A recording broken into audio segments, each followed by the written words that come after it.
Thân chào cả nhà, không nên xem chùa đâu đó. Nhớ đăng ký, like, comment để ủng hộ team nha. Tận thế đến, lũ lụt. Thành phố trở thành một đại dương, vô số người chết. Tôi được sinh ra trở lại 3 ngày trước ngày tận thế. Đời trước tôi bị 2 người bạn đáng tin cậy nhất rớt chết. Cuộc sống trôi qua từng chút một trong nỗi đau lớn. Khi chết, tôi nghe thấy giọng nói của anh em này. Hôm nay chúng ta có thịt để ăn. Cũng may không gian cũng theo tôi cùng nhau xuyên về. Nếu không có không gian này, có lẽ đều không sống được năm đầu tiên của ngày tận thế. Cả đời này đều không có không gian của tôi. Các bạn còn sống được bao lâu? Mặc dù rất muốn lập tức đi tìm 2 người báo thù, nhưng bây giờ điều quan trọng hơn là tích trữ vật tư sinh tồn. Thiên tai còn 3 ngày nữa là đến, có rất nhiều thứ để chuẩn bị. Về phần 2 anh em kia, hãy để họ trong những ngày cuối cùng sắp tới. Đấu tranh chỉ đơn giản là gửi cho họ thú vị hơn nhiều. Xem số dư còn 100 vạn. Sau đó đến chợ bán xỉ nông dân lớn nhất. Trong thiên tai, ngay cả khi bạn không có gì, nhưng chỉ cần có đủ gạo và nước, có thể sống mãi. Bận rộn. Trong không gian trống rỗng, đã đầy đủ các loại vật tư cần thiết để tồn tại. Sau đó lại đến khách sạn, đổ đầy. Đóng gói các loại đồ ăn ngon để vào không gian. Bởi vì thời gian trong không gian là tĩnh, sẽ không có vấn đề thực phẩm hết hạn, cho nên tôi cũng không thể ở trong không gian hơn 1 giờ. Nếu vượt quá sẽ bị không gian cưỡng chế loại bỏ. Sau một ngày vất vả, tôi mệt quá, cuối cùng cũng có thời gian nghỉ ngơi một chút. Lúc này điện thoại nhận được một tin nhắn. Nam, tôi chuyển đến cửa đối diện. Sau này chúng ta sẽ là hàng xóm. Trân trọng mời bạn đến 801 làm khách vào tối mai. Tôi sẽ nấu vài món ăn để ăn mừng. Bạch Văn Bân chính là kiếp trước rớt tôi. Xóa bạn bè trực tiếp, sau đó bơ lắc. Giết tôi. Còn mời tôi đi ăn cơm Tân Gia, mặt mũi đâu? Sớm muộn gì cũng ăn cơm cắt đầu của bạn. Chờ lâu rồi không thấy trả lời. Phát hiện mình đã bị xóa bạn bè, nên nhanh chóng gọi cho em họ. Hắn đã bơ lắc tôi. Bạn hỏi xem chuyện gì đang xảy ra. Tại sao vậy? Không biết, cho nên để bạn hỏi giúp tôi. Được rồi, tôi biết rồi, tên này thật đáng ghét. Không phải chỉ là trong nhà có mấy đồng tiền hôi thối kiếm được cái gì đẹp là đúng. Nhưng cái nhìn lạnh lùng đó có đẹp không? Tôi nghĩ vậy, nhưng trước đó vẫn thành thật cầm điện thoại lên. Đã gửi tin nhắn cho Nam. Nam thân mến, bạn đang làm gì vậy? Xem ra là giúp Bạch gửi tin nhắn đến rồi. Thật là tình anh em thắm thiết. Tôi không khách sáo kéo cô ta vào danh sách đen. Còn bạn thân mến, ghê tởm. Sau khi đưa họ vào danh sách đen, tôi cảm thấy điện thoại di động sạch sẽ hơn rất nhiều. Không muốn lãng phí thời gian với họ. Lòng tốt ở phía sau. Bận cả ngày, nằm trên một chiếc giường thoải mái đã lâu không gặp. Lên kế hoạch cho ngày mai. Quan trọng nhất vẫn là vấn đề an toàn. Một khi ngày tận thế đến, chịu được nguy hiểm của thiên tai và chống lại những kẻ điên rồ, những người hàng xóm bình thường hiền lành. Khi nguồn cung cấp sinh hoạt ngày càng cạn kiệt, dần dần bị kích thích bởi sự yếu đuối trong bản chất con người, nhỏ chỉ có thể bị bắt nạt. Ngày hôm sau tìm được một công ty cho vay nặng lãi. Đã vay 3 triệu, tôi tuyên bố mượn 1 tuần. Bạn có thể gọi trực tiếp cho họ 6 triệu phiếu nợ. Dù sao cũng không cần trả lại tiền. Mắt người phụ trách đối phương đều sáng lên, gây áp lực lên phòng, sẵn sàng rút tiền. Sau đó tìm một công ty cải tạo, đặt kính chống nổ và cửa bọc thép chống nổ. Đời này cũng đừng ai muốn xông vào nhà tôi. Sau khi làm tất cả những điều này, chạy đến siêu thị sản phẩm ngoài trời lớn. Đã mua bộ đồ lặn và thiết bị lặn, tàu cao tốc và thuyền cao su. Anh Nhi sau khi phát hiện mình cũng bị kéo đen, rồi vội vã lên lầu tìm. Nam, sao bạn lại bờ lắc tôi và anh họ tôi? Muốn kéo thì kéo, bạn có ý kiến? Nam, giữa chúng ta có hiểu lầm gì không? Bạn có nghĩ anh họ tôi phiền quá không? Thật xấu xí, tôi không thích ở quá gần bọn xấu xí. Và bạn cũng xấu xí. Ngày hôm sau ngoài cửa sổ đã mưa phùn rồi. Đời trước chính là từ hôm nay bắt đầu mưa. Không biết mưa nhỏ này sẽ biến thành mưa lớn, bắt đầu toàn cầu, trở thành khởi đầu của ngày tận thế. Khi lượng mưa không lớn, tôi sẽ tích trữ thuốc và vũ khí. Chính là cái gọi là hàng xóm thu thập thức ăn, tôi thu thập. Hàng xóm là kho thóc của tôi. Mặc dù không mua được súng, nhưng cưa máy, nhưng là có thể hợp pháp mua được vũ khí uy lực nhất. Tôi đã mua một số cờ lê, một số công cụ như túp nơ vít không gian thu nhập. Đến hiệu thuốc, tôi mua ít thuốc hạ sốt, thuốc chống viêm như Adafo. Khi không ai để ý, cùng nhau đưa vào không gian. Sau khi làm việc này, tôi sẽ về nhà. Vừa xuống dưới nhà, tôi thấy Bạch Văn đứng ở cửa đơn vị. Gặp hắn rồi, thật xui xẻo. Nam, tại sao đột nhiên bơ lắc tôi? Em bé nói bạn gọi chúng tôi là xấu xí. Giữa chúng ta nhất định có hiểu lầm gì đó. Không hiểu lầm. Tôi chỉ đơn giản nghĩ rằng các bạn xấu xí. Nam, tôi thật sự rất thích bạn. Hy vọng bạn cho tôi một cơ hội, dù chỉ là bạn bè. Tôi mệt rồi, nếu bạn có gì muốn nói. Ngày mai 12 giờ trưa đổi nhà hàng cây hoè ở thành phố. Chúng ta vừa ăn vừa nói chuyện. Tiệc lớn. Nhà hàng cây hoè là nhà hàng tình nhân nổi tiếng. Vui vẻ nhé, khu vực thấp nhất. Nhìn xem, ngày mai bạn bị mắc kẹt trong lũ lụt, còn có thể vui nữa. Không còn để ý đến Bạch Văn Bân rơi vào mộng đẹp. Về đến nhà, tự làm cho mình một nồi lẩu. Vừa ăn vừa lướt vòng tròn bạn bè. Mưa hôm nay giải cứu người lao động trong mùa hè nóng bức. Nhiệt độ cao 38 độ trong một tháng liên tiếp, giảm xuống còn 28 độ. Bởi vì nó quá nhỏ. Rất mong có thể xuống lớn hơn một chút. Vài ngày nữa sẽ tốt hơn. Mưa này của thật sẽ rất lâu. Nhưng đến lúc đó, chắc đại ca này sẽ không mong đợi đâu. Trong nháy mắt đã đến trước ngày hôm sau. Mưa nhỏ đã tạnh rồi. Lúc này đã là đêm tối. Thành phố chìm trong bóng tối. Đến rồi, giống hệt kiếp trước. Đầu tiên là bóng tối, lát nữa mưa to sẽ đến. Dần dần nhấn chìm thành phố, đổi thành phố nhà hàng cây hòe. Bạch Văn Bân ngạc nhiên chờ đợi sự xuất hiện của Nam Nam. Tôi không sao. Chờ ăn xong bữa cơm này còn không phải là muốn thêm lại. Lát nữa sẽ đổ thứ này vào đồ uống của cô ta. Bạch Văn Bân vui vẻ hát lên. Sét oánh, sấm sét, mưa lớn đổ xuống. Sẽ không suy nghĩ nhiều. Bạch Văn Bân giật mình. Sao đột nhiên lại chơi lớn như vậy? Đã đến thời gian đã thỏa thuận rồi, Nam Nam không xuất hiện. Trong lòng Bạch Văn Bân gây ra một chút bất an. Vì khả năng lập kế hoạch của mình thành công, hắn chỉ có thể kiên nhẫn chờ thêm. Vô tình đã qua 1 giờ rồi. Có một vụ náo động trong nhà hàng. Hắn ngạc nhiên, nhìn ra cửa sổ, chỉ thấy tích trên đường, nước đã qua eo người đi bộ rồi. Một số xe nhỏ thậm chí đã bay lên. Ra ngoài nhà hàng, nhìn đường phố lộn xộn. Lúc này mới biết mình bị lừa. Dưới chân trượt xuống nước. Mà lúc này An Nam đang ở nhà xem tivi. Ăn một bữa ăn nóng hổi. Ánh sáng lóe lên, có một ý tưởng mới. Địa hình cao hơn ở quận Giang Bắc, có một trung tâm mua sắm mới xây. Thời gian mở cửa là ngày mai. Bây giờ hàng hóa hẳn là đã lên kệ hết rồi. Tối nay có thể mua rồi. Cừu của nhà tư bản, lông trắng. Tốt hơn là rẻ hơn là ngâm trong nước. Bạch Văn Bân bên kia, trong nước một lúc lâu. Một cái thuyền vào kho. Đại ca, cứu tôi, đưa tôi đi. Không được anh bạn, quá nặng. Tôi không chở được. 1.000, không phải là tiền. Chủ yếu là tôi thấy bạn trông có duyên với tôi, bạn hiểu không? Vừa nói vừa nhanh chóng lấy mã nhận tiền ra. Trước khi về nhà, vừa nhìn thấy Bạch Văn Bân chật vật, nhướng mày. Anh Văn Bân, không sao chứ? Con đĩ này cho tôi leo cây. Nếu hắn như vậy không biết tốt xấu, chúng ta sẽ cho cô ta xem. Bạn muốn làm gì? Hắn không phải là Thanh Cao sao? Vậy thì tìm 2 tên côn đồ đi chơi với hắn đi. Bạch Văn Bân nghe được chuyện này, thể hiện một nụ cười ác độc. Thời gian đến 12 giờ đêm. An Nam lái thuyền xuất phát đúng giờ. Mưa lớn đã nhấn chìm một tầng. Ban đầu là nửa giờ đi bộ. An Nam lái xe hơn 1 giờ mới đến trung tâm mua sắm mới. Bởi vì địa hình bên này cao nguyên nhân, nước mới ngập đến đùi. Lấy máy phá cửa sổ ra khỏi không gian, thành công vào nội địa. Đột nhiên hệ thống báo động của trung tâm mua sắm vang lên với một tiếng nổ. Hệ thống điện và giám sát của trung tâm mua sắm bị tê liệt. Nhưng hắn cũng nghĩ như vậy, hàng hóa trong cửa hàng đã lên kệ hết rồi. Vậy tay, chỉ cần lấy những thứ hữu ích trong cửa hàng, tất cả vào không gian, cuối cùng đến văn phòng riêng của chủ cửa hàng. 2 cái két sắt hiện ra trước mắt. Chắc chắn có thứ gì đó tốt trong két sắt. An Nam đi lên và mở két sắt ra. Một khẩu súng tiểu liên. Ông chủ, ông giỏi lắm. Thật bất an. Luôn giấu súng trong văn phòng. An Nam giơ tay. Một bên là khẩu súng này và nửa hộp đạn, tất cả vào không gian. Cảm ơn món quà của đại ca. Nhận được súng tiểu liên cảm thấy như hổ mọc thêm cánh. Trong két sắt kia đều là ngọc lục bảo. Vàng cũng vào không gian. Điều kỳ diệu là nó đã xảy ra. Cảm thấy không gian trong đầu tôi trở nên lớn hơn. Và trong một bãi đất trống xuất hiện một biệt thự tầng 2. Hóa ra hấp thụ ngọc lục bảo và vàng sẽ làm cho không gian lớn hơn. Sau khi đào hết cửa hàng, An Nam lên mái nhà. Hóa ra còn có một đường băng trên mái nhà. Chỉ là lúc này trên đường băng trống rỗng. Nếu điều này thực sự có giá trị để nâng cấp thì tốt biết bao. Gặp phải động đất, sóng thần hay gì đó có thể bay thẳng lên đó để trú ẩn. Thật đáng tiếc. Đột nhiên đá một chiếc xe bọc thép ở xa. An Nam nhìn chằm chằm vào đôi mắt to không thể tưởng tượng được. Chủ xe này thật là đỉnh. Không chỉ có đường băng trực thăng, có thể đưa xe lên mái nhà. Cô đi lên. Thấy cửa xe có thể mở được. Tìm thấy chìa khóa ở trong xe. Nhanh chóng thắt chặt không gian cho xe bọc thép. Cảm ơn bạn một lần nữa vì món quà của bạn. An Nam lái thuyền tấn công trở về khu vực. Đã 3 giờ rưỡi sáng rồi. Lúc này mực nước đã lên đến tầng 2. Sáng sớm một chiếc trực thăng không sợ mưa to hạ cánh vững chắc ở cửa một tòa nhà cao tầng. Người đàn ông bên trong chờ một chút mở ra, không có gì trên mái nhà. Xe đâu? Vào cửa hàng. Sốc khi thấy trước mắt trống rỗng. Đồ trong cửa hàng đâu? Trong lòng nhất thời dâng lên linh cảm không tốt.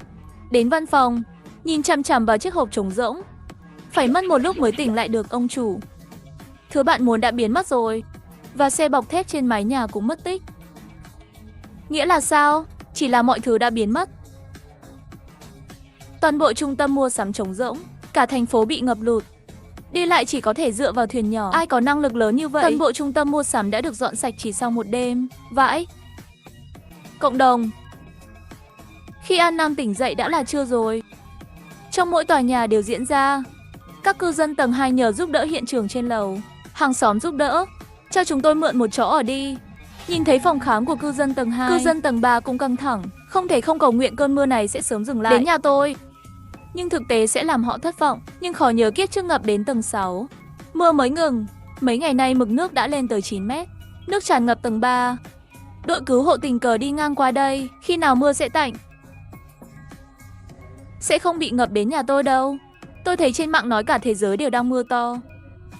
Có phải ngày tận thế đã đến? Bạn có tin tức chính thức nào không? Có thể tặng chút đồ ăn không? Thức ăn của nhà tôi sắp hết rồi. Gửi cho nhà tôi trước. Con tôi cần sữa tươi mỗi ngày. Và nhà tôi, người già nhà tôi không ăn cơm. Bạn gửi cho tôi một ít thức ăn thô. Bên ngoài có chuyện gì vậy? Bạn có dư thừa không? Cho chúng tôi mấy cái. Một đám người nói chuyện phiếm càng nói càng kích động. Tôi thực sự không biết, mưa quá đột ngột. Đơn vị của chúng tôi cũng bị ngập lụt. Vợ tôi bị nước cuốn đi rồi, vẫn chưa tìm thấy. Chúng tôi cứu người bên ngoài mỗi ngày, mấy ngày rồi không ngủ. Mọi người nghe xong im lặng. Một bầu không khí căng thẳng và áp lực lan tỏa. 2 ngày nữa trôi qua, nước đọng đã ngập đến tầng 5 rồi. Những ngày nhỏ đã bị nước biển đổ lại hoàn toàn im lặng. Hệ thống điện mạnh mẽ cuối cùng không thể chịu đựng được nữa. Báo động phòng không vang lên. Nhưng người bạn gái cuối cùng của thành phố bắt đầu một kỷ nguyên mới của ngày tận thế. Sau đó sẽ rơi vào thời kỳ hỗn loạn nhất. Trước đây vì vậy hai anh em kết hợp tất cả các loại thực phẩm lại với nhau, phát hiện chỉ còn lại một bát cơm và 2 túi mì ăn liền. Anh Văn, chúng ta không thể cầm cự được vài ngày nữa, nếu không đi tìm An Nam giúp đỡ. Cô ấy thích nghiên cứu về người sành ăn, trong đó luôn có rất nhiều lương thực. Nhưng cô ấy đã làm thế với bạn. Cho dù cô ta có vấn đề gì với tôi, dù sao cũng quen biết một lần, không đến lúc này thấy chết không cứu đâu. Bạn nói đúng. Hơn nữa nước đọng lại dâng lên, sắp đến tầng của chúng ta rồi, sao chúng ta không vào thẳng tầng 14 nhà cô ta? Sau khi hai người thương lượng rồi lên lầu đến trước cửa nhà An Nam. Nam, tôi là Anh Nhi, mở cửa. Hai và Bạch Văn Bân sau khi nhìn thấy động lực trong tay An Nam, lo lắng trong lòng. Nam, bạn đang nấu ăn phải không? Hai người vui vẻ. Quả nhiên, loại người yêu thích ẩm thực này trong nhà rất nhiều. Thực phẩm khó. Nhà chúng tôi hết lương thực rồi. Tôi muốn mượn một ít thức ăn. Hoặc để chúng tôi sử dụng một thời gian cũng được. Tôi có thể làm tất cả việc nhà. Ở An Nam nhìn lời nói chân thành trước mặt Bạch Văn Bân và đứa bé Anh Nhi tội nghiệp, không khỏi cười. Đời trước khi các bạn rớt tôi, không phải như vậy đâu. Các bạn muốn vào không? Nhưng bạn phải trả tiền thuê nhà. Hai người nhìn nhau. Cứu còn phải tính phí. Điều kiện ở nhà tốt như vậy còn bóc lột. Chúng tôi không có tiền mặt. Bạn nói giá đi, khi tín hiệu mạng được hồi phục, tôi sẽ chuyển tiền cho bạn ngay lập tức. Vậy thì không được, nếu các bạn vỡ nợ thì sao? Sao lại thế? Chúng ta đã là bạn học nhiều năm rồi. Bạn không tin tôi sao? Nhưng nhà tôi cũng không có nhiều. Nếu muốn ngủ thì phải giao đồ ăn. Nam, chúng tôi hết lương thực rồi. Nếu có gì để ăn, tại sao tôi lại đến giúp bạn? Các bạn có chứ? Người đẹp khiến tôi thay đổi chỉ bằng một tay. Ngay khi vào đây, các bạn không biết sao, tôi thích ăn chân heo nhất. Móng chân trắng và mềm. Thêm một chút gia vị sau khi ngâm nước chắc chắn sẽ rất ngon. Nhìn họ chạy trốn. An Nam không đuổi theo, hắn sẽ không rớt chúng như vậy. Chỉ là để dọa anh em trong phòng ngủ. Sống không có gì mới là ngưỡng mộ nhất. Con đĩ này có điên không? Dám lấy hàng lạnh chém chúng ta. Con đĩ này phải dạy một bài học. Hàng xóm tốt, nhà bạn có đồ ăn không? Tôi đói 2 ngày rồi. 2 đứa trẻ của tôi đều đói và gầy. Nhà bạn là đứa trẻ gì vậy? 2 đứa trẻ 30 tuổi. Dũng cảm eo tròn. Những gì muốn ăn không tự bơi ra ngoài tìm. Những gì chúng tôi đã liều mạng tìm kiếm. Tại sao lại chia cho các bạn? Bạn quan tâm con của tôi bao nhiêu tuổi? Tất cả đều là kho báu của tôi. Nước sâu quá, con của tôi xuống nước gặp nguy hiểm thì sao? Thấy không ai để ý đến cô ta, đành phải lẩm bẩm về nhà. Ngày hôm sau tiếng Quảng Đông, cả hai người đàn ông sẽ gõ cửa nhà An Nam. Đó là 2 con trai của nhà bà Lưu. Anh họ, thủ thuật này của anh thật tuyệt vời. Để Lưu Đại Lưu Nhị đi dạy dỗ An Nam thì tốt hơn nhiều. Sau khi cửa mở, chỉ thấy An Nam đang đứng ở cửa nhìn bọn họ.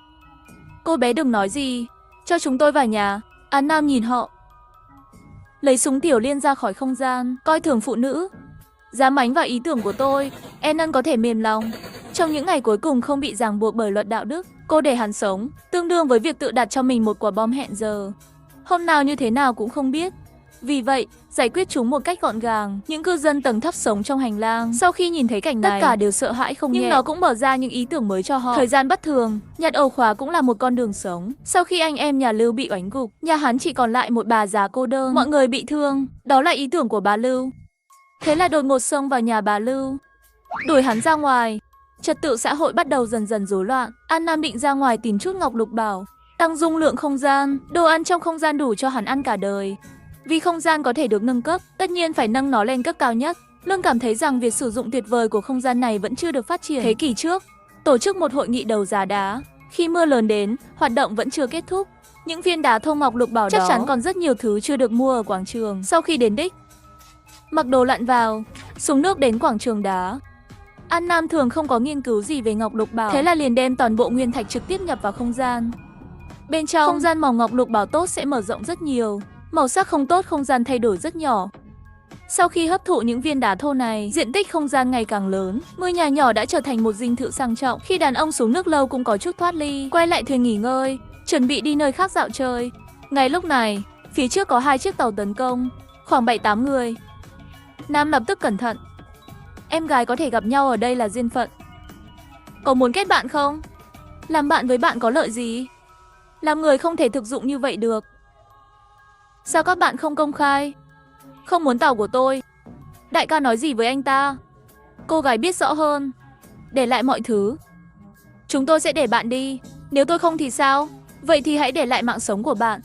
Nói xong, anh ta rút vũ khí ra, lái tàu tấn công đơm vào An Nam. An Nam cười lạnh một tiếng, lấy súng tiểu liên ra khỏi không gian, quyết định.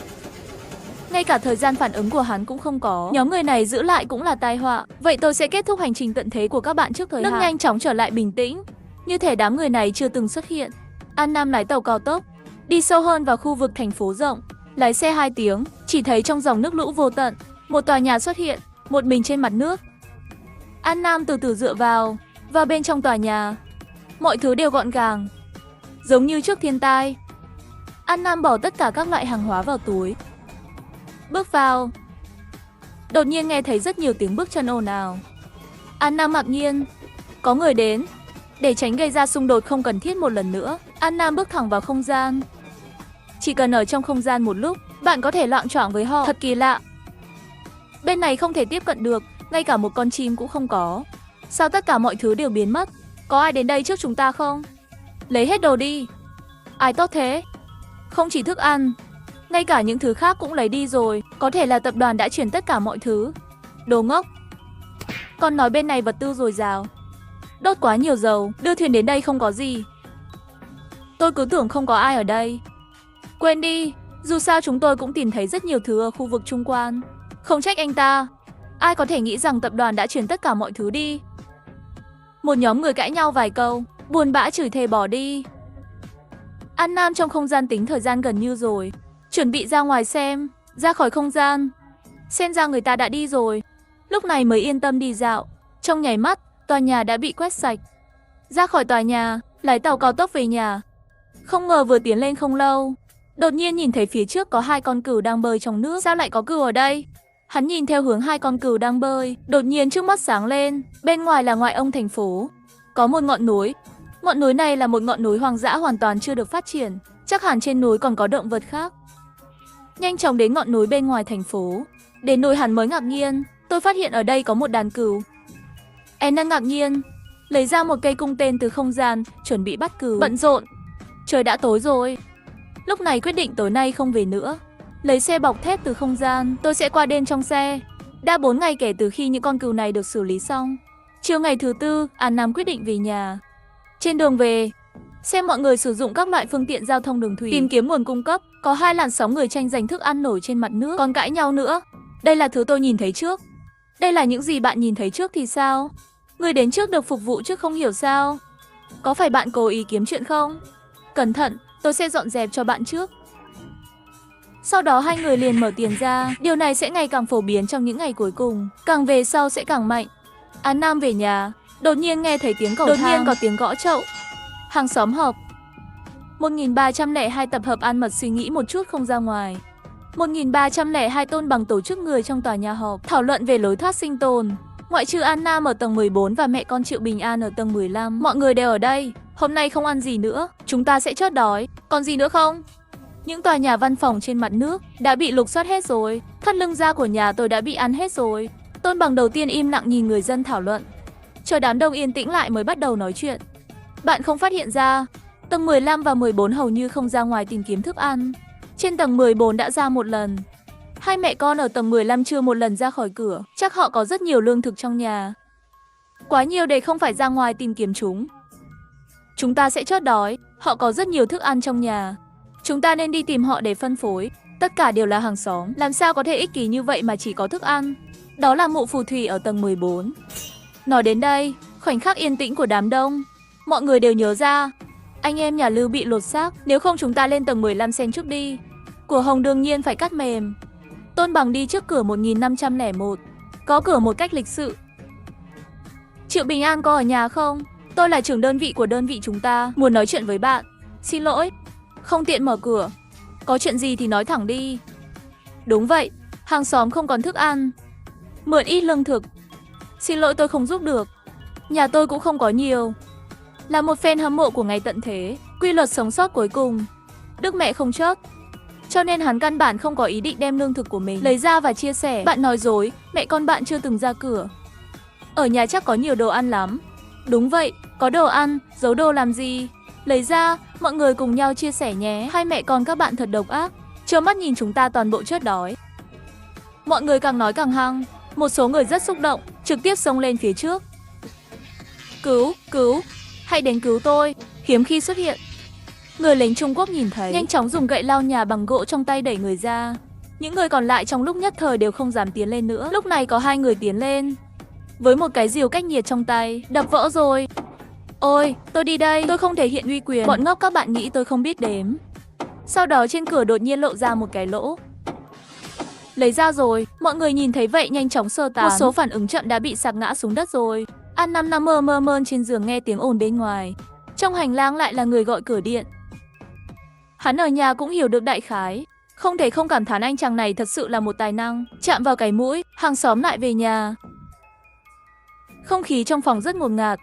Anh Nhi trốn trong góc, đáy mắt lè lên một chút rất sắc. Đột nhiên nói, hàng xóm, nếu không chúng ta lên tầng 14 tìm An Nam đi. Lần trước tôi gặp An Nam, hắn vẫn còn cá đông lạnh trong tay. Trong mắt mọi người lập tức sáng lên, chảy nước miếng, như thể đã uống được món súp cá hấp.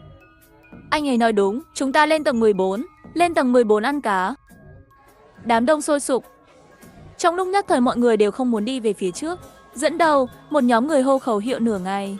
Chắc là chưa ra khỏi cửa chia cổ tức. 10 lần đầu vẫn phải đi. Nếu không tìm được thức ăn, tất cả chúng ta sẽ chết đói. Nhưng hôm nay mọi người thật sự rất vất vả. Rất nhiều người bị thương. Chúng ta về nhà nghỉ ngơi trước đã, chăm sóc tốt. Tôi đưa ra một kế hoạch, để chúng ta không ai chịu thiệt.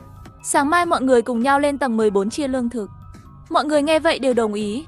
Đêm đó, An Nam nghe thấy tiếng huýt sáo bên ngoài cửa. Đột nhiên nhíu mày. Lại có kẻ không mắt chạy đến cửa. Hắn nhanh chóng mở cửa. Không có ai bên ngoài, chỉ có một tờ giấy rơi xuống.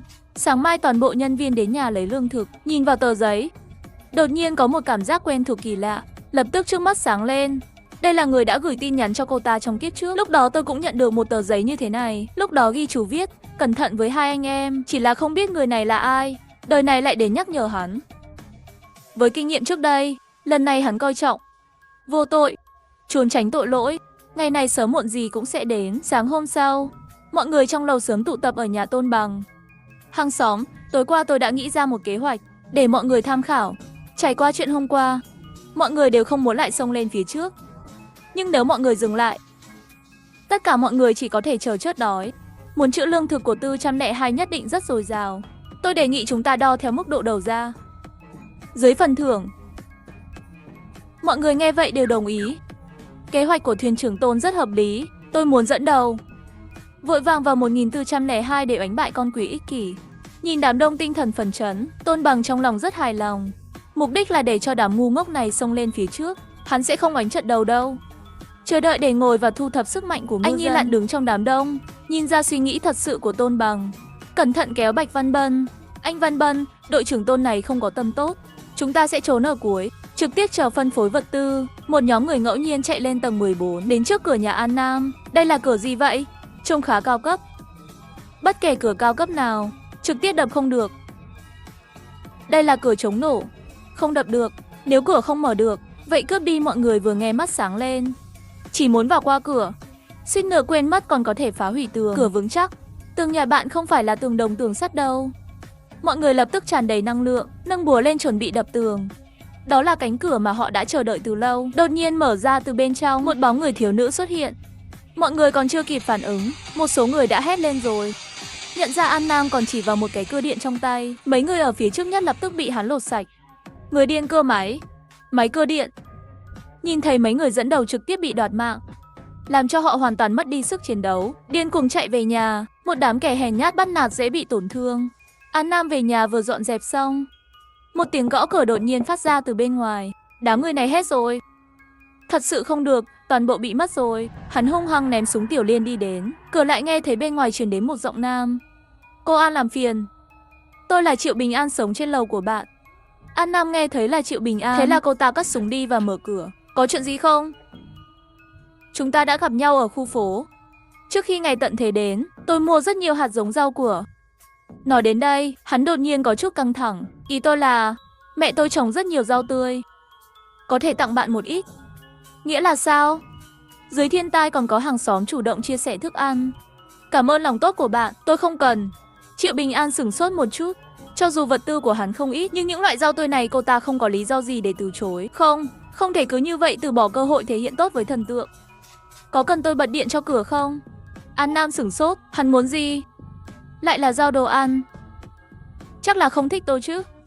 Triệu Bình An nhìn sắc mặt của An Nam. Tôi biết, chắc anh ta hiểu lầm rồi. Thần tượng tôi không có ác ý, chỉ muốn kết bạn với bạn thôi. Thế giới bây giờ không tốt, nhiều bạn chúng ta có nhiều đường hơn. Thần tượng hóa ra là bí ẩn ngày tận thế này. Nhìn thấy giá trị lực lượng của chính mình, chạy tới là được rồi. Bạn giúp tôi sửa lại cửa hàng cần thù lao gì? Không trả tiền. Tôi nhàn rỗi cũng nhàn rỗi, giúp bạn là miễn phí. Tôi sẽ dùng thức ăn để trả tiền. Bạn muốn cơm hay đồ ăn nhè? Thật sự không cần nữa, tôi làm thứ này cũng không tốn nhiều công sức. Nếu không cần thì thôi, tôi chỉ chấp nhận trao đổi tương đương. Vậy thì tạm thời đi. Sau khi hai người đồng ý, Triệu Bình An bắt đầu bận rộn. Còn An Nam thì đi chuẩn bị tạm thời cho Triệu Bình An. Vài phút nữa, Triệu Bình An đã sửa lại cửa rồi và cũng đặt một lỗ trên cửa. Sau này nếu có gì cần giúp đỡ, nhớ gọi tôi nhé. Triệu Bình An vui vẻ rời đi. An Nam đã thử cửa sau khi sửa đổi. Dùng tốt. Sau này lại có những người không có mắt, trước tiên hãy đệm một sau đó bắn trực tiếp. Cửa cũng không cần ra nữa, rất tốt. Khu biệt thự nửa núi Lạc An Sơn. Tổng giám đốc, tất cả vật tư đã được chuyển đi rồi. Và vụ nợ trung tâm mua sắm mà bạn yêu cầu tôi điều tra trước đây. Có rồi. Nói đi, đây là ở trung tâm mua sắm. Tìm thấy trong một tòa nhà đối diện theo đường chéo. Vấn đề góc giám sát. Không chụp được mặt chính. Nhưng đây là camera giám sát duy nhất có thể được điều chỉnh. Sau đó là một bóng người đang lái một chiếc tàu tấn công xuất hiện trong màn hình. Nhìn thân hình và tóc, vẫn là phụ nữ. Chỉ thấy hắn hai cái liền xông vào trung tâm mua sắm. Không ngờ là hơn 2 tiếng sau, hắn ra tay không, trực tiếp lái tàu cao tốc rời đi. Ông chủ, tôi đã kiểm tra camera an ninh, chưa chỉnh sửa. Đêm đó, đúng là chỉ có người phụ nữ này vào cửa hàng. Bản thân anh ấy cảm thấy những gì anh ấy nói là thái quá. Ban đêm chỉ có hắn đi vào, khi đi rõ ràng là tay không. Mọi thứ trong cửa hàng đã biến mất. Chuyện này trước đi, nếu đó là khẩu súng Tiểu Liên cô ta lấy đi, sẽ luôn có ngày sử dụng. Đến lúc đó lại theo dõi. Ông chủ tốt, tình hình của tập đoàn Trung Quốc bây giờ là gì? Tiểu Lưu của họ luôn nói về ngày tận thế, tuyên bố rằng lũ lụt sẽ sớm qua đi. Mấy ngày nay vẫn mở tiệc ở nhà. Cuộc sống không bị ảnh hưởng gì, nhưng tôi đã đến tòa nhà tiếng Thái để xem. Tất cả mọi thứ ở đó đã được chuyển đi rồi. Ước tính trên bề mặt không có biểu hiện gì. Riêng Tư cũng đã chuẩn bị sẵn sàng để tích trữ vật tư. Chuẩn bị cho điều tồi tệ nhất đi. Mọi thứ đã được sắp xếp. Bạn không cần phải đến đây nữa, đi nghỉ dài ngày đi. Hắn biết ý của cố tổng. Nếu đây thực sự là ngày tận thế, vậy thì anh ấy không cần phải làm việc nữa. Nhà riêng của bạn ổn định như thế nào? Tất cả đã ổn định rồi. Cảm ơn tổng giám đốc. Chuông gió thắt chặt. 801 bạch văn bân trong tay. Nắm tóc anh Nhi, anh họ đừng như vậy. Tóc của tôi là do thợ cắt tóc trưởng của Hoàng Chí Quan thiết kế cho tôi. Mấy giờ rồi? Nhanh chóng cắt cái cục kinh tởm này đi. Bạn muốn làm cho Vương ca ghê tởm chạy trốn, sau đó tự bỏ đói mình đến chớt. Ngày mai gặp Vương ca, miệng phải ngọt một chút, đừng phí sức. Lấy càng nhiều thức ăn càng tốt. Hiểu rồi, An Nam đang ở nhà ăn lẩu ngon lành. Bỗng nhiên nghe thấy ngoài cửa có tiếng gõ cửa dồn dập. Bạn có đó không? An Nam không muốn nói chuyện, đột nhiên nghĩ đến cái gì. Hắn suy nghĩ một lát, mở cửa. Cô An làm phiền. Tôi là Bội Bội sống ở tầng dưới của bạn 1301. Trong nhà bạn có thuốc kháng sinh không? Nếu có, bạn có thể cho tôi mượn một ít được không? Tôi biết yêu cầu hơi đột ngột, nhưng tôi thực sự không có cách nào, chỉ có thể đến cầu xin bạn cứu mạng. Sao tôi lại cho bạn mượn thuốc? Xin lỗi, tôi đã đột ngột. Nếu nhờ giúp thì không cần phải nói nữa. Bên kia không giúp cô ta cũng không có cách nào. Mỗi người đều có mạng, có lẽ cả đời này mình nhất định chỉ chịu một lần. Chờ đã, ngay khi cô ấy rời đi, An Nam đột nhiên gọi hắn lại, lấy ra một tờ giấy. Cái này bạn dán trên cửa nhà tôi phải không? Tôi đã dán một ghi chú trên cửa của bạn trước đây. Bên trong là gì? Nhắc nhở bạn rằng có người đến nhà bạn để lấy thức ăn. Thật ra trong lòng An Nam có chút đoán được là hắn, nếu không hôm nay cũng sẽ không mở cửa cho hắn. Cái kia kiếp trước cũng từng nhắc nhở hắn ghi chú hiệp. Cảm ơn bạn đã nhắc nhở vào thời điểm đó. Bạn cần thuốc gì? Tôi cần thuốc kháng sinh, ceftriaxone và những thứ khác đều được. Bạn biết thuốc? Tôi là bác sĩ, một số loại thuốc cứng cơ bản tôi vẫn hiểu. Bạn đợi ở đây một chút. Sau đó An Nam lấy túi kháng sinh từ không gian và một thùng nước uống 5 lít. Người tốt làm đến cùng, không thể để cô ta uống thuốc bằng máu được. Cảm ơn, nếu tôi may mắn sống sót, chắc chắn sẽ trả ơn bạn. Về nhà uống thuốc đi. Lúc lấy thuốc cho Bội Bội, hắn đột nhiên nghĩ, có lẽ bãi cỏ trong không gian có thể dùng cho việc khác. Thế là đến trang viên, nếu có thể mở một cánh đồng thảo dược ở Điền Trang, trồng thành công thuốc thảo dược, như vậy sau này có thể thực hiện tự do y học cổ truyền Trung Quốc. Càng nghĩ càng thấy khả thi. An Nam tràn đầy năng lượng, bắt đầu xẻng cỏ lật đất. Tại sao 1 giờ luôn trôi qua nhanh như vậy? An Nam đang yếu dần, bị đá ra khỏi không gian, một miếng không ăn được. Chậm thôi, cứ như vậy qua 1 tuần. Ngày này, An Nam vừa ra khỏi không gian và nằm trên giường nghỉ ngơi. Đột nhiên nghe thấy tiếng gõ cửa, hắn đến trước cửa, nhìn ra qua lỗ bắn. Hóa ra là Bạch Văn Bân và anh Nhi. Hai anh em này thật sự là âm hồn không tan. Lần này An Nam không có ý định mềm lòng, lấy súng tiểu liên ra thì bắn. An Nam, đừng hiểu lầm, lần này chúng tôi không đến đây để xin ăn, mà là có chuyện rất quan trọng muốn nói với bạn. Phải, Nam Nam, mở cửa ra, chúng tôi đã thấy bố bạn. Trong đầu An Nam xuất hiện khuôn mặt u ám của Yên Tâm Diệp. Ông ấy không còn là bố nữa. Nghĩ hắn phản bội mẹ, đuổi hắn ra khỏi nhà, thấy chớt không cứu, trong lòng An Nam lại nổi lên một trận lửa giận. Khi An Nam ngây thơ, một người khó diệt, vật bay vào theo lỗ bắn. An Nam vô tình hít phải một ít, đột nhiên cảm thấy hơi chóng mặt. Ý thức càng ngày càng mơ hồ, dùng chút sức lực cuối cùng mở nguồn điện trên cửa. Rồi tôi ngất đi.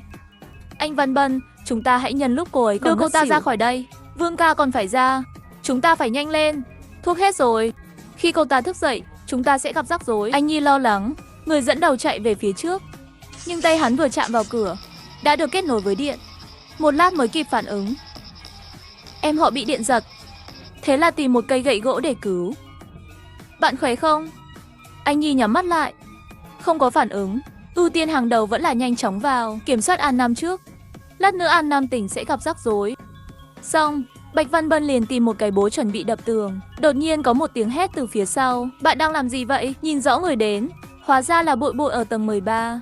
Có liên quan gì đến bạn? Hét cái gì? Bạn đập cửa tiểu thư An là có liên quan đến tôi. Tôi đã cảnh báo bạn nên quan tâm tới chuyện riêng của mình, nếu không tôi sẽ xử lý bạn. Bối Bối không nói nhảm nữa, lấy ra một con dao rút xương dài, đánh nhau với Bạch Văn Bân. Ngay khi Bạch Văn Bân chiếm thế thượng phong, cửa đột nhiên mở ra, hắn vội quay đầu lại nhìn thấy bóng dáng của An Nam dần dần xuất hiện, tắt và chạy. An Nam bị oánh thức bởi tiếng oánh nhau bên ngoài. Cô An, bạn ổn chứ? Tôi ổn, bạn khỏe không? Sao lại ra vậy? Tôi khỏe rồi, còn ra ngoài tìm đồ tiếp tế nữa. Tìm thấy rất nhiều bánh quy, tôi muốn gửi cho bạn một chút để nếm thử. Tôi không thiếu những thứ này. Bạn phải chú ý đến sức khỏe của mình. Tôi biết bạn tạm thời không thiếu thức ăn, nhưng ân cứu mạng không được báo đáp. Tôi cũng muốn bày tỏ tâm ý của mình. Điều kiện có hạn, hy vọng bạn không ghét bỏ. Người ở đây thật mạnh mẽ. Hôm nay nếu không phải do Bồi Bối ngăn cản Bạch Văn Bân, thật dễ bị hắn lợi dụng. Bạn đợi ở đây một chút, tôi cũng có một thứ cho bạn. Quay đầu lại, mới nhìn thấy người đẹp âm thanh phía trước ngồi trước cửa nhà mình. Cô gái xinh đẹp này đang làm cái quái gì vậy? Không, bạn không đẹp bằng tôi. Tôi đẹp nhất. An Nam quay đầu hỏi Bối Bối phía sau. Cô ta bị sao vậy? Không biết. Khi tôi đến đây, tôi thấy anh trai nó muốn đập tường, và cô ấy như một thằng ngốc, ngồi bất động trên mặt đất. Anh Nhi đột nhiên đứng dậy và chạy về phía An Ân. Bạn là An Nam. Tôi biết bạn, bạn là Tiểu Khả Ái. Tiểu Khả Ái ư? Tức giận từ trái tim, nắm cổ áo của anh Nhi phía trước, trực tiếp tát hắn một cái. Chửi tôi phải không? Đập tường nhà tôi phải không? Còn dám mắng tôi ở đây? An Nam liên tục tát. Trên mặt. Bối Bối kinh ngạc nhìn tất cả những điều này. Bị oánh bất tỉnh. Mặt sưng lên thành đầu heo. Tôi thấy máu ở phía sau đầu cô ta. Chắc là trúng đâu rồi. Khi tôi đến, chỉ có 2 người họ. Cái này đều có thể bị thương. Tôi có điện trên cửa, chắc cô ta bị ngã sau khi bị điện giật. Thật đúng là ác nhân tự sinh ra. Chạy đến nhà người khác hại người, tự biến mình thành kẻ ngốc. Anh trai của cô ấy cũng không phải là một điều tốt. Trong tiểu khu, trước đây luôn bán thân thể của em gái mình để lấy thức ăn, bây giờ càng là trực tiếp phê duyệt hắn tự mình chạy rồi. Bán thân thể. Đời trước không có chuyện này. Không ngờ lại bỏ tôi. Hai anh em này đã rơi vào tình trạng này. Thiên tai chỉ mới 2 tháng, một người trở thành bảo hiểm lao động, một người trở thành kẻ ngốc. Bạn ở lại đây giúp tôi trông chừng cô ta. Tôi vào nhà lấy chút đồ. An Nam đưa cho Bối Bối một hộp đồ tiếp tế. Cảm ơn hôm nay. Về nghỉ ngơi đi. Không. Sao tôi có thể lấy đồ của bạn nữa? Giữ nó đi, đừng nói nhảm nữa. Tôi còn nhiều việc phải làm. Cô An, thật sự cảm ơn bạn. Bối Bối có đồ tiếp tế trong tay, mắt ướt. An Nam kéo sợi tóc của anh Nhi, định gửi người về cho Bạch Văn Bân. Hắn nhớ kiếp trước, hai anh em sống cùng nhau ở 802. Bạch Văn Bân mở cửa. Bạn để quên em gái rồi. Thấy không ai trả lời, An Nam không nói nhảm nữa, trực tiếp đá ra. Bạch Văn Bân nằm xuống giường, nghe âm thanh bên ngoài run rẩy. Bạch Văn Bân đâu? Đừng trốn ra ngoài, không muốn xem. Em gái bạn sao rồi? Kết thúc rồi, mọi thứ kết thúc rồi. An Nam vào phòng ngủ. Bạch Văn Bân tìm thấy bạn rồi. Bạch Văn Bân lúc này chỉ cảm thấy sống đều sợ hết. An Nam kéo anh ta lên. Không nói 2 lời, liền oánh vào mặt hắn. An Nam tát anh ta 30 cái. Nhìn mặt anh ta. Mới hài lòng, đặt hai anh em lại với nhau. Một cặp lợn đỏ không phân biệt bạn và tôi, sau đó dọn dẹp một nửa nhà của họ. Tất cả, không để lại gì cho anh em lừa đảo. Một cái nhà đổ 4 bức tường. Sau đó vênh váo rời đi. Nửa phần thưởng, Bạch Văn Bân tỉnh lại kiểm tra tình hình eo trước. An Nam đi rồi, dậy đi. Chào anh đẹp trai, hãy tỉnh táo. An Nam đã đi rồi. An Nam con đi đó. Bạn tỉnh rồi. Chào anh chàng đẹp trai. Anh Hùng. Kiểm tra tình hình trong nhà. Ngạc nhiên khi thấy mọi thứ đã biến mất. Vào phòng khách cũng trống rỗng.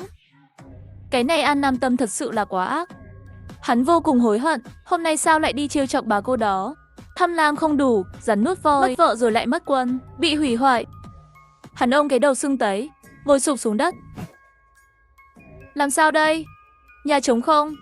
Không còn gì cả. Ngay lúc này, Bạch Văn Bân. Vô nghĩa rồi, anh Vương, còn có anh em Vương. Họ lại đi cùng Vương ca. Chắc chắn có thể đổi được một số vật tư. Hắn đứng dậy đi tới bên cạnh anh Nhi, nhìn cô ta cười khúc khích. Đừng cười nữa, đi với tôi. Bên kia An Nam đến nhà Bối Bối. An Nam, sao bạn lại ở đây? Cái này cho bạn, tôi vừa lấy được. An Nam đưa từ Bạch Văn Bân thức ăn lục sát ở nhà đưa cho cô ta. Bối Bối tưởng An Nam có chuyện gì đó, về nhà tìm cô ta, không ngờ lại là tặng đồ cho mình. Bạn đã giúp tôi rất nhiều rồi. Tôi không thể lấy đồ của bạn nữa, không phải tặng miễn phí. Bạn là bác sĩ, có lẽ khả năng của bạn không tệ phải không? Những thứ này coi như là dự trữ. Sau này nếu tôi cần điều trị y tế, làm phiền bạn rồi. Nếu bạn có chỗ nào cần tôi, không cần những thứ này, tôi cũng sẽ giúp bạn. Tôi nghĩ ngày tận thế. Ý thức sinh tồn còn rất mạnh, chắc là có việc phải làm. Trong tình huống hiện tại của bạn, tôi em rằng rất khó để đạt được mục đích. Thân thể là vốn của cách mạng. Bối Bối bị An Nam nói mũi liền chua xót. Cảm ơn bạn. Tôi sẽ mạnh mẽ bước tiếp. Hy vọng bạn không bao giờ cần đến kỹ năng của tôi. Nhưng nếu ngày đó bạn thật sự cần tôi, cho dù là lên rừng xuống biển, tôi cũng sẽ dám đi cứu bạn. Vâng, bạn nghỉ ngơi đi. Tôi về nhà. An Nam không phải là đức mẹ, nhưng hắn cũng không phải là nữ ma đầu chỉ biết rớt chóc. Bối Bối không tham lam. Biết ơn. Một bác sĩ tốt hơn với một bác sĩ có nhân cách tốt, chắc chắn là không có hại gì. Tận thế đến, lũ lụt. Thành phố trở thành một đại dương, vô số người chết. Khi An Nam về đến nhà thì thấy Triệu Bình An đang ở cửa. Hóa ra bạn đã ra ngoài rồi. Tôi nói làm thế nào để gõ cửa không ai trả lời. Đi ra ngoài một chút, bạn có việc gì không? Tôi ổn. Chủ yếu là mẹ tôi đặc biệt thích những đồ ăn nhẹ bạn tặng. Tôi chỉ muốn đến hỏi bạn còn cái này không? Tất nhiên, tôi chắc chắn sẽ không lấy đồ ăn nhẹ của bạn mà không. Tôi sẽ đổi đồ cho bạn. Theo Bình An vừa nói vừa lấy ra một miếng vải. Tôi nghĩ bạn không thiếu đồ ăn, có lẽ sẽ hứng thú với cái này. Đây là loại vải công nghệ cao, làm thành quần áo mặc trên người có thể giữ nhiệt độ không đổi, cũng có thể chống vết cắt. Bạn lấy nó ở đâu? Đến cái này. Đây là do tôi phát triển. Phải mất cả 3 năm. 2 ngày này mới làm thành công. An Nam có chút không thể tin được. Cái này Triệu Bình An thật sự có 2 cái bàn chải. Thần tượng này bạn có thích không? Nếu không thích, tôi sẽ tìm những thứ khác để đổi với bạn. Thích thì sao không thích? Vải này rất tốt phải không? Tôi sẽ đổi cho bạn. Điều An Nam coi trọng nhất là có thể giữ nhiệt độ không đổi khi ra ngoài trong tương lai khi trời nóng và lạnh. Thần tượng, bạn thực sự có tầm nhìn. Đừng xem chức năng nhiệt độ không đổi này của anh ta có chút tích lũy, nhưng trên tài sản thực sự rất tốt. Bạn quay lại có thể tự thử xem. Làm thế nào nhiệt độ không đổi có thể đơn giản là quá hữu ích, được không? Đứa trẻ ngốc nghếch, bạn không biết thời tiết sẽ như thế nào. Bạn muốn đổi đồ ăn nhẹ gì? Gì cũng được, tôi không chọn, bạn xem. An Nam về nhà, chuẩn bị 2 hộp đồ ăn nhẹ cho Triệu Bình An. Nhìn nhiều đồ ăn vặt như vậy, Triệu Bình An có chút kinh ngạc. Thần tượng, tại sao bạn lại lấy cho tôi nhiều như vậy? Tôi sẽ về nhà và lấy cho bạn một cái gì đó. Một miếng vải đổi nhiều thức ăn như vậy, cảm thấy quá lợi dụng bạn. Không cần nữa. Thần tượng, bạn thật tốt bụng. Triệu Bình An cầm 2 hộp đồ ăn nhẹ, về nhà vui vẻ. Bên kia Bạch Văn Bân đi tìm Tôn Bằng mượn thuyền. Lúc mở cửa, Tôn Bằng không nhận ra anh ta là ai. Bạch Văn Bân với khuôn mặt sưng tấy giải thích nửa ngày, Tôn Bằng mới nhận ra hắn. Có công cụ tham dự. Anh ta mang theo anh Nhi chạy nhanh đến 12. Gõ cửa. Vương ca, các bạn là Bạch Văn Bân của tôi. Anh Nhi em họ tôi. Bạn không biết. Làm thế nào trông như thế này? Còn người đẹp mà bạn đang nói đến thì sao? Hôm nay người đẹp không đến. Bạn xem nếu không làm trước một chút. Tình huống của cô ấy là gì? Em họ tôi, nó vô tình ngã vào đầu, đột nhiên trở nên hơi ngốc. Đi đi, đi đi. Thật xấu xí, tôi không muốn. Lần sau, trực tiếp mang người đẹp lớn đó đến đây là được rồi. Bạch Văn Bân đứng tại chỗ, không biết phải đi đâu. Đột nhiên hình như nghĩ đến cái gì đó. Bối Bối vội vàng tìm thức ăn. Suýt nữa thì quên mất cô gái này. Nếu không phải hắn đột nhiên xuất hiện gây rối, sao lại trải qua nhiều chuyện như vậy? Đến 1301 hắn không thể chờ. Bối Bối, ra khỏi đây đi. Cô đang nằm trên giường nghỉ ngơi. Vừa mới ngủ, nhưng lại bị tiếng này đột ngột này giật mình. Hắn cầm dao tự mình đến trước cửa. Nhìn qua mắt mèo là Bạch Văn Bân. Hắn vẫn còn sống. Không giống nhân vật của An Nam, nhưng An Nam có lý do của mình. Bạch Văn Bân bị ngó lơ, đón một bụng lửa, lúc này bùng phát sức mạnh vô tận. Hắn ở phía sau, Bối Bối nhìn cánh cửa rung chuyển. Trong lòng bàn tay đều là mồ hôi. Sau đó hắn hình như nghĩ tới cái gì. An Nam đứng dậy đi. Người đàn ông ở tầng 8 lại tới. Bạch Văn Bân ngoài cửa sửng sốt. Tình huống gì? An Nam ngủ ở nhà. Chẳng lẽ là hắn đoán được mình sẽ đến trả thù để bảo vệ Bối Bối? An Nam, bạn dậy rồi. Nhanh lên, anh ta đang ở ngoài cửa. Nội tâm Bạch Văn Bân đã bắt đầu căng thẳng. Lúc này cửa đột nhiên từ từ mở ra, xuất hiện một con dao. Bạch Văn Bân run rẩy, lập tức quay lại chạy. Bối Bối thấy bóng dáng hắn biến mất, cũng thở ra một hơi, cứ tưởng sẽ là một trận ác chiến, không ngờ gã này lại bị sợ chết khiếp. Chạy trốn. Bạch Văn Bân về đến nhà, dựa vào tường không nhịn được đau không phát ra tiếng. Cuối cùng cắn răng đưa ra quyết định. Tận thế đến, lũ lụt. Thành phố trở thành một đại dương, vô số người chết bên kia đường. Sáng hôm sau, Bạch Văn Bân một mình đến nhà Vương ca. Vương ca, tôi biết bạn có hứng thú với đàn ông, tôi đã suy nghĩ xong rồi.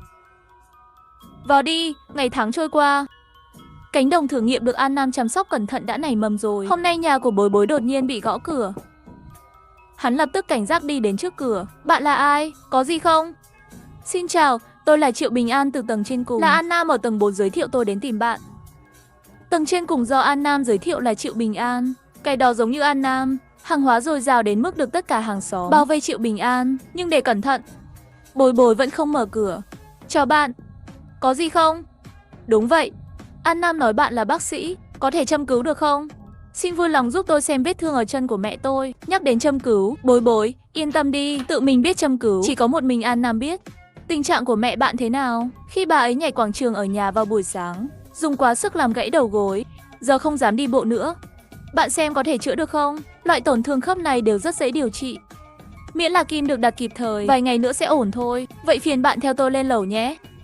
Phí thăm khám, bạn yên tâm, bác sĩ An Nam giới thiệu tôi tuyệt đối sẽ không cho ít hơn. Bối Bối lập tức cùng Triệu Bình An lên lầu. Con trai, con nói thật với mẹ đi. Có đau không? Điều trị không đau. Mẹ của Triệu Bình An phát hiện mặc dù chưa thể đi lại tự do nhưng không còn đau nữa. Cô bé có kỹ năng y tế tốt. Liên tục trong 1 tuần, hiệu quả sẽ ngày càng tốt hơn. Mấy ngày nay tôi có thể lên đây mỗi ngày. Triệu Bình An lấy cho cô ta một ít rau xanh. Ngoài ra còn có mấy chai nước khoáng để trang trải chi phí y tế. Bối Bối nhìn túi rau xanh kia trong lòng bàng hoàng. Thiên tai đã 3 tháng rồi, nhà anh ấy còn có rau xanh để ăn. Triệu Bình An dường như nhìn ra hắn đang nghĩ gì. Mẹ tôi ở nhà nhàn rỗi không có việc gì thì thích trồng chút rau.